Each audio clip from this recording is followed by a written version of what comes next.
everyone, this is Nikki of Nikki Hearts Cards, and I'm so glad to have you here today on the channel. I wanted to show you some of the new products from Honeybee Stamps, but this video is going to show you so many techniques. We're going to look at embossing vellum. We're going to look at adding different mixed media to vellum. We're going to add mixed media to our pattern paper. We're just going to do all kinds of stuff. So this card is packed with lots of goodies. We're going to look at Lovely Layers, Sweetheart Roses, which I am in love with. I really love that set. It's so cute.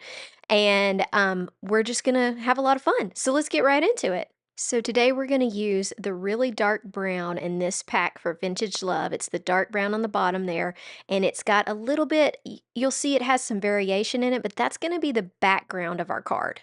We'll use this Sweetheart Roses set. That's a Lovely Layer set, so you know it's going to have all kinds of fun depth to it. We're going to use this really cool embossing folder, which I love because it has a heart in the middle, and then it also has stuff on the outside, so you could just emboss it like that, which would be great, or you can use the heart that comes with it and cut out the middle, which is what we're going to do today.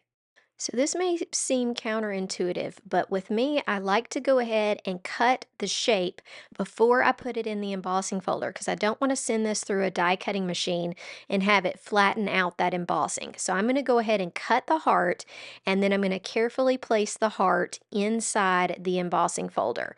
So once I've done this, so this is vellum that I'm using. This is sold on Honeybee's site. This one is actually the Hero Arts vellum, and it is nice quality and good thickness. I think you would really like it. Let me get everything out of the way, and we're going to carefully put it inside of this embossing folder.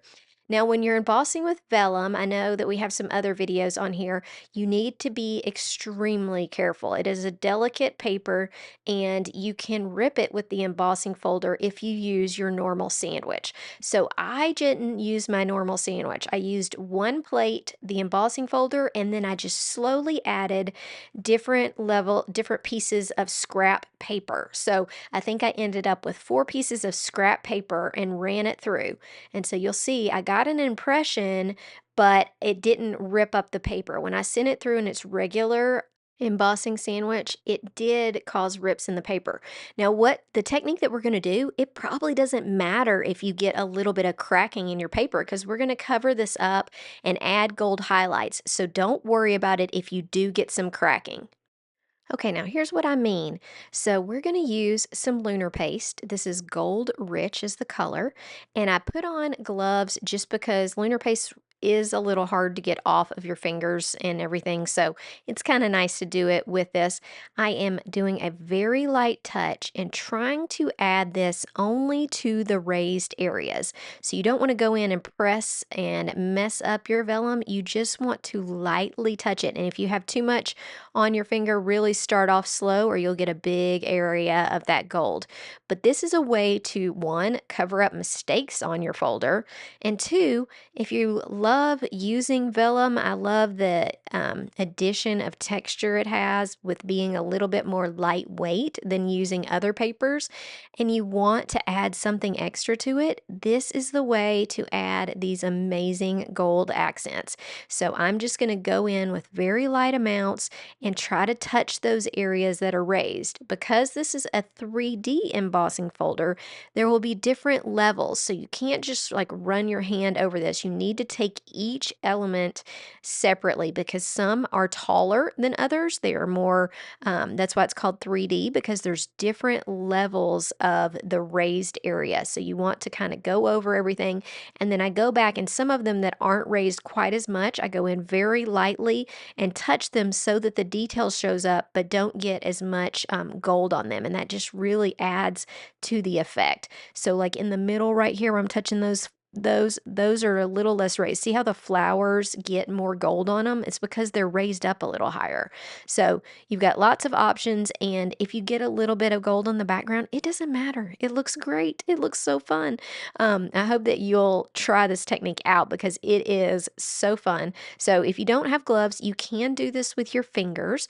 You're just going to need to wash your hands immediately because it dries pretty quickly, and it's a little bit hard to get off if you don't get it off of your fingers quickly. Same thing for mats, sticky mats.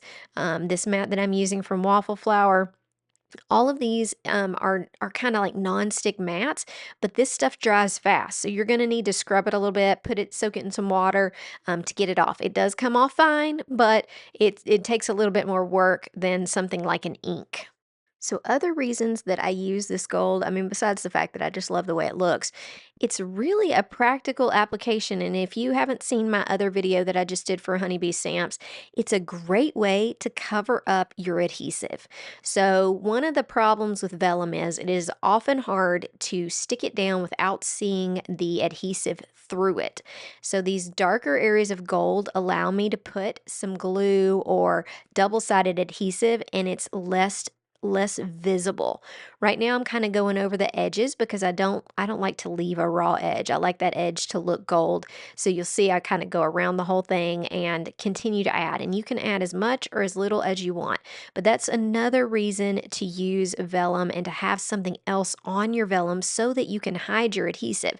There's a lot of other ways to do that, and there are some adhesives that are very barely visible, but me as a type A person wants it to be not visible at all, and this is a great way to hide it.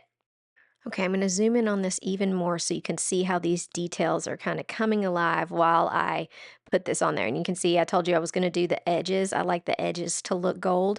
So I'm adding a little bit to that outside edge. And the way that this cuts out from the embossing folder, it leaves a little flat edge on the side where you use that die. I love that they have a die that goes with an embossing folder. It's so fun, and it gives you lots of options of different techniques that sometimes you forget about with embossing folders because you just think of using them in their regular rectangle form versus using some shapes and making a fun little cutout on your card. So once this is dry, I can apply some adhesive to the back. You could do this a lot of different ways. I like to use a double-sided sticky adhesive, and I'm not going to be super careful with it because the gold really hides it. So I'm going to cut a couple of pieces and apply them to the back, and you don't want to press on it so hard that you're pressing down the wonderful embossed area. Just put it so that it fits, and I'm going to add two pieces, and you'll be able to see these for a little while, but you're going to notice on the final card how much they disappear. Next, we need to decide what color background we're going to use. I've already done the lovely layers, so I did these a little bit lighter pink than my previous card because I wanted to look at them with backgrounds and because I have gone through assembling these in my previous video for honeybee stamps. So I don't want to redo that. I want to show you more of our options of adding different things. So this is how I do it. I go through paper pads and I hold my project up and try to decide. I think the green would be a great option, but I end up deciding on this something really dark like this. And I settle on this brown, which is not a normal background color for me, but I really love how it looks with this. Now, if you know my style, you know I love perfectly coordinated cards. So we're going to use that same gold that we used before. I'm going to make sure I don't have a big blob on my hand, and I'm going to go around the edges. Let me zoom in for you so you can see what I'm doing.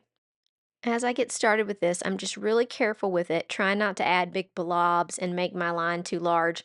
Then I get a little bit more courageous and start adding more at a time. But you just don't want to create too much of a big blob. So just running your hand along the edges like that creates this beautiful gold outline, which is so beautiful on the card. Okay, here it is again. So I flip the paper and I'm doing another side. And then, like I said, getting a little bit off if I need to and just running my finger along there. Now, it doesn't have to be a solid line. It kind of looks cool when it's wispy and there's just parts that are a little bit thicker, thinner than the others. It just looks really nice. I even played with adding this lunar paste a little bit to the leaves just to give them a little bit more excitement. I don't think it ends up showing up a whole lot in photography, but when you look at this on the card, it looks so beautiful because the edges of the leaves have that beautiful gold look to them. Now to build the final card, we've got our base that we added the gold to. We got our beautiful vellum with its gold accents. And then we have the lovely layers roses. I cut these apart. So remember, you can always do whatever you want to. I thought it looked better with some roses on both edges. And so I cut some of the leaves and the roses apart. If you wanted to make this more full, you could add another set. But I thought that I really liked the extra greenery around the top and then having the two roses and a little bit of greenery on the bottom. Now look how perfectly this sentiment fits. It is such a cute one from the lean on me or lean on each other. Thank you for the way that you care. How amazing is that? Now, I promised you weren't going to be able to see the adhesive. And look, I took the backing off the adhesive, which is just double-sided adhesive, and you cannot tell at all.